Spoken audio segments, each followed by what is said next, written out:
சங்கீதங்களின் புஸ்தகம் 3ஆம் அதிகாரம். கர்த்தாவே, என் சத்துருக்கள் எவ்வளவாய் பெருகியிருக்கிறார்கள்! எனக்கு விரோதமாய் எழும்புகிறவர்கள் அநேகர். தேவனிடத்தில் அவனுக்கு இரட்சிப்பு இல்லை என்று என் ஆத்துமாவை குறித்து சொல்லுகிறவர்கள் அநேகராயிருக்கிறார்கள்.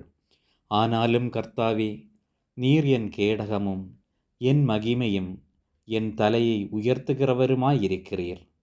நான் கர்த்தரை நோக்கி சத்தமிட்டு கூப்பிட்டேன். அவர் தமது பரிசுத்த பர்வதத்திலிருந்து எனக்கு செவி கொடுத்தார். நான் படுத்து நித்திரை செய்தேன், விழித்து கொண்டேன். கர்த்தர் என்னை தாங்குகிறார். எனக்கு விரோதமாகச் சுற்றிலும் படையெடுத்து வருகிற 10,000 பேருக்கும் நான் பயப்படேன். கர்த்தாவே, எழுந்தருளும். என் தேவனே, என்னை இரட்சியும். நீர் என் பகைஞர் எல்லாரையும் தாடையிலே அடித்து துன்மார்க்கருடைய பற்களை தகர்த்து போட்டீர். இரட்சிப்பு கர்த்தருடையது. தேவரீருடைய ஆசீர்வாதம் உம்முடைய ஜனத்தின் மேல் இருப்பதாக. ஆமேன்.